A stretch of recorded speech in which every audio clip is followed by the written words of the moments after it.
आऊं गुज़ारिश कयां हिकिड़े ॿिए अदीब दानिश्वर मोहतरम हमसफ़र गाॾी खे उस्ताद बुखारी जी हिन ख़ूबसूरत सिटुनि सां त नाव तुंहिंजो वठी शाइरी थो कयां, नाव तुंहिंजो वठी शाइरी थो कयां, नाव तुंहिंजो अखर आख़िरी थो कयां, जेतिरी वधि मां वधि केरु सोचे सघे आऊं तुंहिंजी सना तेतिरी थो कयां। अवां जी भरपूर ताड़ियुनि में मोहतरम हमसफ़र गाॾी। स्टेज ते वेठल मोअज़्ज़िज़ मेहमान साईं मुख्तियार अली अबड़ो साहब डीसी दादू, साईं मोहम्मद शाह साहब, ताजो साहब, मदद अली सिंधी साहब,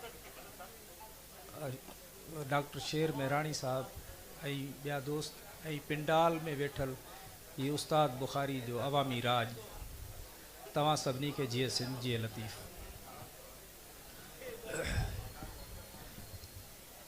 सच्ची ॻाल्हि इहा आहे त अॼु असांजी दिली ख़्वाहिश पूरी थी। जॾहिं कराची खां असां आयासीं पे त रस्ते में इहो ई बहस कंदा आयासीं त दादू में अॻे कॾहिं बि खोड़ डीसी आया, खोड़ ऑफिसर आया, पर कॾहिं बि उस्ताद बुखारी जी वरसी या ही विसाल जे मौक़े ते अहिड़ो मेड़ाको सरकारी सतह ते न थियो।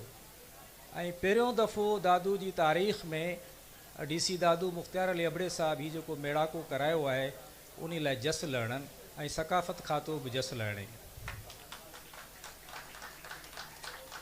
मां हिते हिकिड़ी गुज़ारिश कंदो हलां त कंहिं लेखक इहो सुवाल उथारियो कॾहिं त दादू वॾो या दोदो वॾो। यकीनी तौर ते दोदो सिंध जो सुरमो, माण्हू जो ध्यानु वञे थो त बराबरि दोदो वॾो। पर पोइ जॾहिं इहो बहस हलियो लाजिक सां दलील सां त दोदो बराबरि वॾो पर दोदे खां दादू वॾो आहे। दादू इन जे करे वॾो आहे जो असांखे तारीख़ गवाही थी ॾिए त जॾहिं दादू अञा ॿिनि हिसनि में न विरायो हो त साईं जीएम सैद बि दादू जो, मखदूम बिलावल बि दादू जो ऐं उस्ताद बुखारी बि दादू जो। ॿिया बि केतिरा ई वॾा नाला जेके आहिनि उहे दादू सां लाॻापियल आहिनि। तंहिंजे करे तकरार इते ख़तमु थियो त दादू दोदनि खे जनमु ॾिनो आहे, दोदा हिते पैदा थिया आहिनि, तंहिंजे करे दोदनि खां दादू वॾो आहे।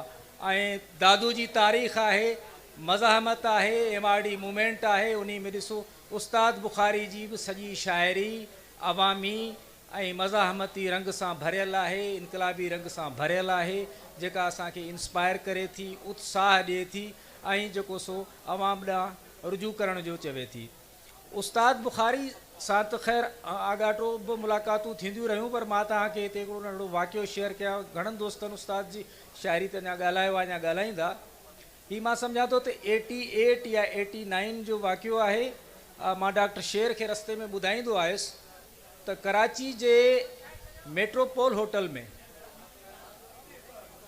जेको आहे सो ही जेके बंदी खाना आहिनि, जेके ख़ानगी जेल आहिनि, उन्हनि ते हिकिड़ो प्रोग्राम हुयो ऐं उस्ताद बुखारी साहब उन में आयल हुया। मैडम महताब अकबर राशिदी बि हुई, फ़क़ीर मोहम्मद लाशारी साहब बि तंहिं ज़माने में हुयो ऐं इहो ड्रामो जियापो जे नाले सां रज़ाक महर साहब लिखियो हो।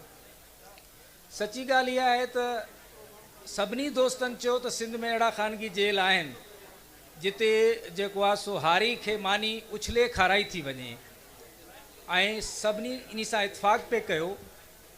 पर मां जॾहिं मुख़्तसिर गुफ़्तगू करणु आयुसि या जेको मुंहिंजो मक़ालो हुयो त मूं चयो त भई सिंध में छो त जॾहिं असां सिंध जो कल्चर पेश था कयूं त मजमूई तरह सां सिंध जो कल्चर इहो न आहे त हारी खे मानी उछलाए ॾिनी वेंदी हुजे ऐं वॾेरो पाण खट ते या पलंग ते टंग ते चाढ़े वेहे ऐं उन सां उनखे ज़ंजीरूं विझी गहले या ईअं छिके।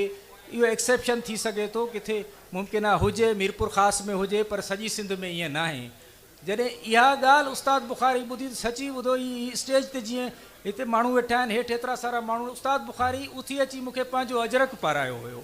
मां एज़ाज़ सम्झां थो, इहा ॻाल्हि मां अञा ताईं न विसारे सघियो आहियां त उस्ताद बुखारी अवामी क़िस्म जो शाइर हुयो, इनकलाबी क़िस्म जो शाइर हुयो। हुन असांखे हमेशह उत्साह ॾियारियो ऐं असांजे लाइ उत्साह जो सबबु रहंदो। ऐं असांखे खपे जीअं सवेल साईं ज़ुल्फ़कार शाह साहिबु चई विया त असांजो जेको नौजवान नसुल आहे उहो उस्ताद बुख़ारी जी शाइरी त छा पर समूरनि शाइरनि जी शाइरी पढ़े। उस्ताद बुख़ारी जा रस्ते में आयासीं त किताब पिया हुया, इहे किताब तव्हां असांजे लाइ आहिनि। हीअ जेके गेजेट आहिनि इहो दौर बि हलंदो रहंदो, पर किताबनि जी अहमियत कॾहिं बि ख़तमु न थींदी। तंहिंजे करे जेकर उस्ताद बुख़ारी खे असांखे ज़िंदा रखिणो आहे ऐं उस्ताद बुख़ारी खां इंस्पायरेशन वठणी आहे त उन जा किताब पढ़ंदा रहूं ऐं जेको सो शेख अयाज़ जहिड़नि शाइरनि जा बि किताब पढ़ंदा रहूं। उन सां ई असांखे इंस्पायरेशन मिलंदी, उत्साह मिलंदो। तव्हांजी वॾी महिरबानी।